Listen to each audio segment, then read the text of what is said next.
喂，阿梁生你好。係你好咁我今日咧就同你講下咧關於咧你係話咩疾病唔舒服啊，咁嚟我梁廣添呢個中醫醫館度求診咧。即係我咪就係即係鼻塞就鼻炎，其實就係鼻炎，即係好辛苦晚黑，即係瞓唔到覺，即係一定要噴嗰啲西藥嗰啲噴鼻嗰啲，即係嚟通鼻先至可以瞓得到。哦，咁你一晚要噴幾多次啊？通常係2次啦，但係如果按照佢嘅指示嚟講咧，即係話佢嗰啲噴藥咧係通常係12個鐘，咁但係我就唔得咯，12個鐘絕對係唔得。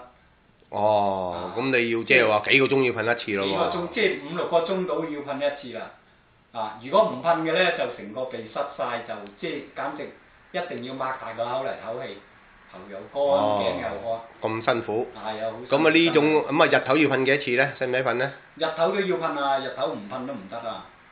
日頭即係話都係要幾個鐘，即係話最多咧係最頂籠你捱都係捱到8個鐘嘅啫，就一定要噴㗎。哦，咁樣。咁你變咗就係持續幾多年啊？你個病患咗？而家呢個病咧，如果我鼻炎咧，就已經有成30年㗎啦。哦，30年啊？係啊，真係。咁你揾過幾多醫生睇過咧？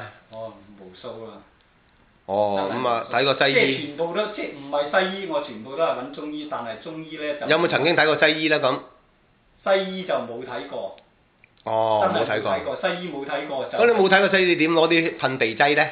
就咁喺出邊都有得賣啦。哦，窩捐買係咪？係啊，窩捐啊。西藥房自己買。係啊係啊，西藥房買啦，即係買全部都唔頂用，即係初咧都仲即係嗰啲好似買嗰啲 Benadryl 啊嗰啲，即係嗰啲鼻敏感嗰啲藥咧，初都仲有啲效嘅，但係即係後期咧真係冇效，食咩藥都冇效。咁後尾你睇中醫持續呢10幾年係嘛？咁你睇到幾多個中醫啊？哦，都好多，真係好多。有冇超過10個咧？唔止啊，點止啊？唔止啊！咁即係嗰啲咧，即係啲中醫，即係我唔知佢得唔得啦，但係對我個病就唔得啦，就係咁。咁你即係而家係睇你咧，就食咗1個月，就而家就全部清晒啦。咁而家夜晚仲使唔使噴藥啊？唔使啦，多謝晒你啊，真係。咁日頭使唔使噴啊？家人。而家都冇啊，冇噴啊。日頭都日夜都唔使噴啦。而家日夜。加個鼻暢通無阻啦，係咪？暢通無阻。哦，咁樣咁你去堂課睇啲中醫，中醫話你咩事咧？多數話你個鼻做咩事咧？佢咪就話我鼻敏感咯，成日話鼻敏感啦，但係食極佢嗰啲開嗰啲藥都係唔得。咁樣我就唔知係鼻敏感係咩回事啦，但係反正嘅就係、即係我就覺得鼻塞，我去睇病，佢就話我鼻敏感，咁但係嗰啲藥咧就對我冇效，但係我唔知點解你呢度啲藥對我咁有效啦。哦，點解啊？嗱，咁就你我同你講述一番，你望個鏡頭望住我梁醫生啊。各位呢個觀眾或者呢個聽眾咧，你哋要知道點解呢位又係我哋個老中梁生咧，佢鼻敏感10幾20年，即係個鼻塞日夜都唞唔到氣嘅，要噴嗰啲西藥嚟到通鼻先唞到氣。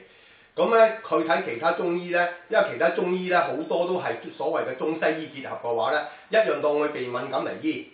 但係佢呢位梁生嚟到我呢度咧求診嘅時候咧，我一望佢面色就知道佢心肺肝膽都火熱內鬱，即係話肝火內鬱啦，心火內鬱啦，肺又有熱痰啦。咁於是乎咧，本中醫就開啲藥俾佢，要清熱解毒、化結通竅，而且一定要將嗰啲心火、肺火、肝嘅邪火全部要清蕩走晒佢之後咧，令到啲血熱毒解除咗，血個流動咧暢通無阻之後咧，就自然令到個鼻部五官呢個五竅裏邊咧都大小血脈血絡都暢通無阻，然後就可以將個鼻裏邊啲鼻炎鼻竇炎嗰啲咁嘅阻塞啲痰凝固嗰啲咁嘅粒子咧，造成佢個鼻閉塞不通嘅唞唔到氣嘅咧，就徹底暢通咗。咁所以咧，呢個係我哋中醫根治嘅辦法嚟㗎。就係頭先呢位良性嘅患者嘅問又係即係話發問咧，點解其他10幾20個中醫唔識醫？點解我梁廣添中醫咧能夠運用藥材中醫中藥醫好佢咧，原因在於咧就一個辯證嘅問題。診脈一診到佢裏邊咧內臟確實係火熱毒內鬱，就要將啲火熱毒清咗佢。火熱毒唔清咗佢咧，火熱毒上炎啊，即係肝火上炎，肝陽上亢，咁啊燒咗你五官咧就腳津為痰，腳津為痰啊凝固咧成粒狀，於是咧阻塞個鼻腔，咁點唞氣咧？咁所以本中醫咧就按照古人所講嘅緊察陰陽所在而調之，就以平為期。緊察陰陽所在咧，其實即係話咧細仔細咁診察啲疾病嘅病根病源喺邊度，咁就然後攞藥嚟除掉個病根病源，清掉嗰個病根咧，咁所以佢個病就可以徹底醫好咗，就唔會再復發啦。咁啊到到咧又了解到佢咧就經常飲咖啡嘅話咧，就要佢戒咗咖啡，因為咖啡會造成肝熱、血熱，又造成嗰啲舊病咧，逢係所有發炎嘅地方咧都唔會話可以好嘅，因為啲咖啡係熱㗎嘛，造成發炎咧就造成佢個病咧就永久唔能夠好，所以要佢戒咗嗰啲病源啊，又攞藥清走個病根，所以咪疾病可以徹底治癒咯。OK 嗱，各位聽眾信唔信你一睇就明白啦，因為本中醫咧接住仲有好多病人咧就喺外邊等，所以咧唔能夠再講得慢啲又唔得，講得詳盡啲咧又冇咁多時間，希望你能夠睇明白。OK，拜拜。咁啊，希望你以後食呢啲茶咧，就以後就係身體康復，再冇嗰個鼻竇炎來到巴打你啦。係，多謝梁醫生。唔使客氣 ，OK，拜拜。喂，阿梁生你好。係，你好。咁我今日咧就同你講下咧關於咧你係話咩疾病唔舒服啊，咁嚟我梁廣添呢個中醫醫館度求診咧。即係我咪就係即係鼻塞就鼻炎，其實就係鼻炎，即係好辛苦晚黑，即係瞓唔到覺，即係一定要噴嗰啲西藥嗰啲噴鼻嗰啲，即係嚟通鼻先至可以瞓得到。咁你一晚要噴幾多次啊？通常係2次啦，但係如果按照佢嘅指示嚟講咧，即係話佢嗰啲噴藥咧係通常係12個鐘，咁但係我就唔得咯，12個鐘絕對係唔得。咁你要即係話幾個鐘要噴一次咯喎？幾個鐘，即係5、6個鐘到要噴一次啦。如果唔噴嘅咧，就成個鼻塞晒，就即係簡直一定要擘大個口嚟唞氣。頭又乾，頸又乾。咁辛苦。係啊，好。咁啊呢種日頭要噴幾多次咧？使唔使噴咧？日頭都要噴啊！我同你講述一番，你望個鏡頭望住我梁醫生啊。各位呢個觀眾或者呢個聽眾咧，你哋要知道點解呢位又係我哋個老中梁生咧，佢鼻敏感10幾20年，即係個鼻塞日夜都唞唔到氣嘅，要噴嗰啲西藥嚟到通鼻先唞到氣。咁咧，佢睇其他中醫咧，因為其他中醫咧好多都係所謂嘅中西醫結合嘅話咧，一樣當佢鼻敏感嚟醫。但係佢呢位梁生嚟到我呢度咧求診嘅時候咧，我一望佢面色就知道佢心肺肝膽都火熱內鬱，即係話肝火內鬱啦、心火內鬱啦、肺又有熱痰啦。咁於是乎咧，本中醫就開啲藥俾佢，要清熱解毒、化結通竅，而且一定要將嗰啲心火、肺火、肝嘅邪火全部要清蕩走晒佢之後咧，令到啲血熱毒解除咗，血嘅流動咧暢通無阻之後咧，就自然令到個鼻部五官呢個五竅裏邊咧都大徹。日頭唔噴都唔得啊！日頭即係話都係要幾個鐘，即係話最多咧係最頂籠你捱都係捱到8個鐘嘅啫，就一定要噴㗎。咁樣。咁你變咗就係持續幾多年啊？你個病患咗？而家呢個病咧，如果我鼻炎咧，就已經有成30年㗎啦。30年啊？係啊，真係。咁你揾過幾多醫生睇過咧？無數啦。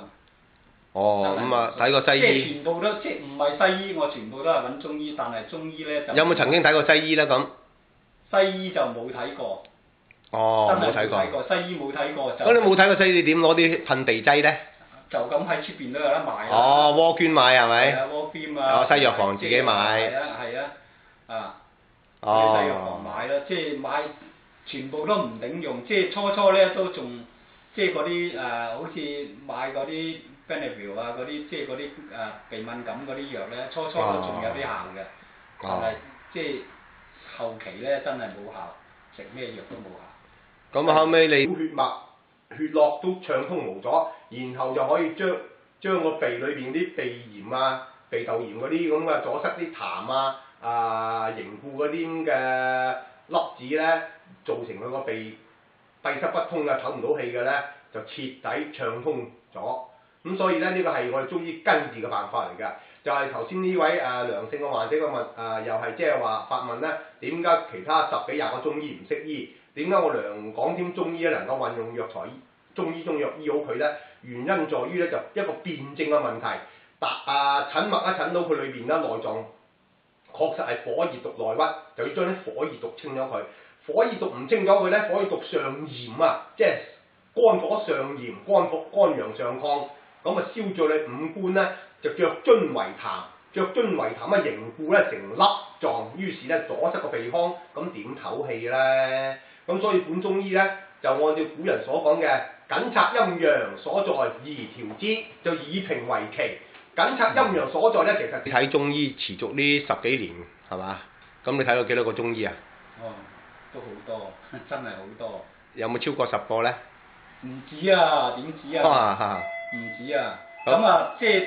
嗰啲咧，即係啲中醫，即係我唔知佢得唔得啦，但係對我個病就唔得啦，就係咁。咁即係而家係睇你咧，就食咗1個月，就而家就全部清晒啦。咁而家夜晚仲使唔使噴藥啊？唔使啦，多謝晒你啊，真係。咁日頭使唔使噴啊？家下人。而家都冇啊，冇噴啊。日頭都日夜都唔使噴啦。而家日夜。加個鼻暢通無阻啦，係咪？無咗。哦，咁樣咁啊，你去堂課睇啲中醫，中醫話你咩事咧？多數話你個鼻做咩事咧？佢咪就話我鼻敏感咯，成日話鼻敏感啦，但係食極佢嗰啲開嗰啲藥都係唔得。